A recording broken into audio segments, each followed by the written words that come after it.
And today I am going to present my research, which is about the neural basics of risk attitude in decision-making under risk using FNIR's neuroimaging technology. So power transmission and distribution is one of the high-risk tasks in electrical construction. Line workers who are working in this area are exposed to different kinds of hazards. According to the BLS data, annually about 6,000 of them are experiencing non-fatal accidents and about 40 of them are experiencing fatal accidents. Risk propensity is one of the leading causes of accidents. Based on previous literature, risk propensity has been defined as individuals' risk attitude towards risk. So it can be positive or it can be negative. Perceiving greater benefits in a risky situation can cause a likelihood of engagement in risky behaviors. Besides, previous studies have mentioned some correlations between brain activation and decision making. Based on these studies, the activation of the prefrontal cortex, which is the main area in decision-making and risk perception, can reveal correlations between risk and associated benefits. So here is the question: how does risk propensity increase risk-taking behaviors in the electric car construction workers? As I mentioned, the definition of the risk propensity, if a person is risk seeker, means that the person is willing to take additional risks, he or she will be focused on gain. So the risk perception will decrease. And these two factors together can increase the risk-taking behaviors. So today in my presentation, I am going to answer to these questions: whether cortical brain activation can represent workers' risk propensity, and whether focusing on benefits can increase risk-taking behaviors among electrical construction workers. To investigate those questions, I have selected one of the high-risk electrical tasks, which is the replacing pole task, and I asked about 33 participants to move energized power lines from an old pole to a new pole. But because it is not logical to ask human subjects to do such as hazardous tasks, I immersed them in a mixed reality environment and asked them to perform the task. And to investigate their risk-taking behavior, I used two measures. The first one is a subjective measure that I used CARE questionnaire for that. This questionnaire measures individuals' expectation of gains and losses. The second measure is an objective measure that I use brain activation for that. Okay, before being immersed in the mixed reality environment, I asked participants to fill out the CARE questionnaire, or cognitive appraisal of risky events. This questionnaire contains 6 various types of risky behaviors, as you can see in this slide.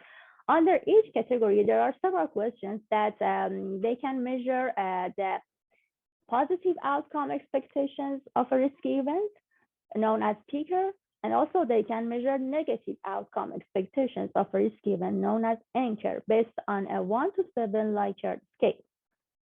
So today in my presentation, I am going to just focus on PICR, which means the positive outcome expectations of the risky event. After filling out that questionnaire, participants have been immersed in the mixed reality environment and they perform the task under 2 conditions. The first condition is the normal condition. So they perform the task based on their own pace. In the second condition, which is the high risk with incentive condition, they perform the task under time pressure and mental demand. For the time pressure, I subtracted 10 seconds for each participant, I mean the duration that they did the task in the normal condition. And for the mental demand, I asked them to perform a 2-back working memory task in which they hear the random sequence of numbers, and they were supposed to say yes if the number was similar with the number in the tutorial ago. So they were asked to perform this task while they were doing the main task. And I also considered an additional incentive, about $10, to just increase the gains while they were performing a higher task. Here you can see the general overview of the mixed reality framework of my experiment. As I explained, I measured the brain cortical activation using the FNIR's neuroimaging method. Here you can see the options arrangement that I used. I mostly focus on prefrontal cortex, which is very important for risk perception, decision making, and risk propensity. Okay, let's talk about the results of this research. Here in this figure, In both rows, the x-axis is showing the peaker score in each category. I mentioned that we have 6 categories for the peaker score. In the top row, the y-axis is showing the brain activation in condition B, the high-risk condition, and the bottom row, the y-axis is showing the changes in brain activation from the normal condition to the high-risk condition. As you can see in all the categories, when the peaker score increases, the brain activation is also increasing. So we can see a kind of positive correlation between the peaker and brain activation. And we can see that perceiving more gains can result in higher brain activation. To further investigate the results, I divided participants into 2 groups based on their total average, high peaker group and low peaker group. High peaker group are those that they were more likely focused on gains, and the low peaker group were those that they were less focused on gains. I mean, mostly on losses. Here in this bar plot, you can see that the y-axis is showing the brain activation, and the orange box plots are showing the brain activation for the high peaker group. That in each category of the peaker is higher compared to the brain activation of low peaker group, which is showing in the gray color. So here we can easily understand that PFC activation can be a proxy of risk propensity. I also try to compare the changes in brain activation in condition A and condition B just in high peaker group, as you can see in this bar plot. As you can see, the brain activation in condition B was significantly higher in this group compared to condition A.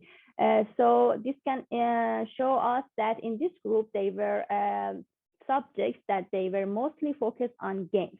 So they had higher brain activation, and the likelihood of involvement in risky behaviors for these subjects was high. I also did the same for the subjects who were in the low peaker group. As you can see, although the brain activation for these subjects in each category of the peaker was higher in condition B compared to condition A, but again, there is no significant differences. So these are the subjects who were mostly focused on losses, and the likelihood of involvement in risky behaviors was lower for them. About the safety performance, I selected a safety measure, which is whether they have experienced arc flash or not. Arc flash is a kind of accident in electrical industry.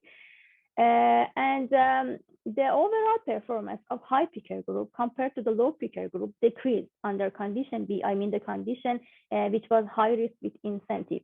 So they experienced more arc flash or accidents. So high peaker group were those who were more focused on gains. Their risk perception decreased, so their risk-taking behavior increased subsequently, and as a result, they experienced more accidents or arc flash. So the result of, based on the results of this study, we can conclude that there is a kind of positive correlation between each category of peaker and brain activation. We saw that risk attitude can modulate the PFC activation, and PFC activation is a proxy of risk propensity. We understood that the PFC activation is more dominant for individuals who perceive positive consequences greater than negative consequences. And we saw that individuals with positive risk attitude assign higher expected values to the outcomes, and they are more willing to take risky behavior. This study and the results that I explained can contribute to the body of knowledge by improving our understanding about how risk attitude can affect the workers' risk-taking behavior, how perceiving more gains and overlooking losses can increase risk-taking behaviors, and we can identify at-risk workers and conditions under which workers may take risk, for example, such as the high-risk condition that we had in this study. And all this knowledge can help us to understand the contributing role of risk attitude in workers' unsafe behaviors. And it can help us to improve the current safety training, to improve the safety performance of workplace.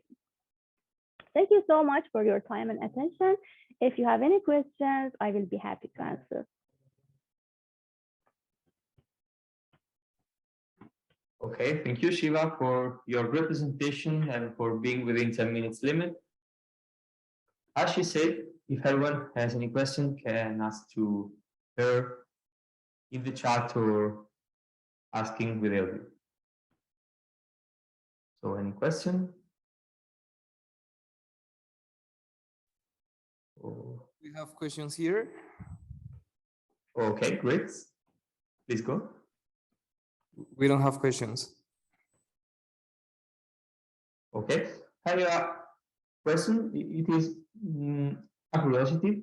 I would like to ask you if you think that monitoring in real-time brain activation can be the basis, the key for in the future developing, for example, a device that can send an alarm to the worker that is going to having a bad behavior, so a risky behavior. Do you think that this approach can be the first step to develop a device like this or not? What are your thoughts about that?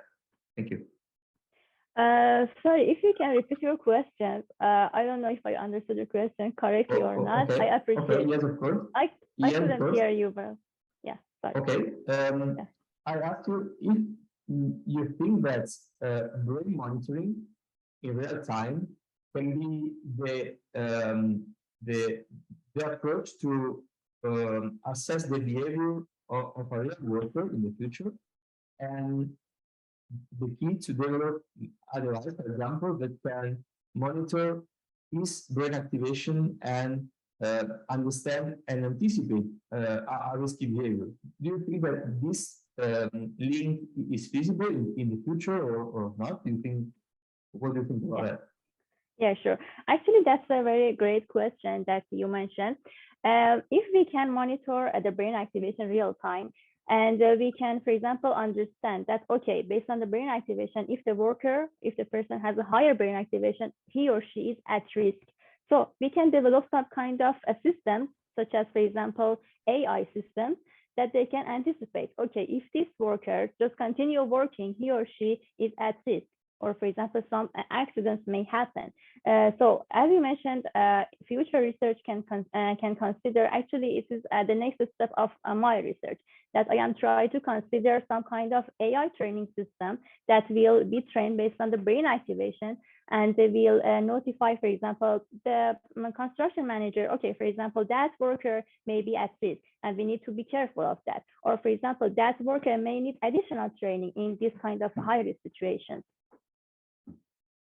Okay, really interesting, and thank you for your answer, your explanation. Thank you. You're welcome. So, thank you. So we can go ahead with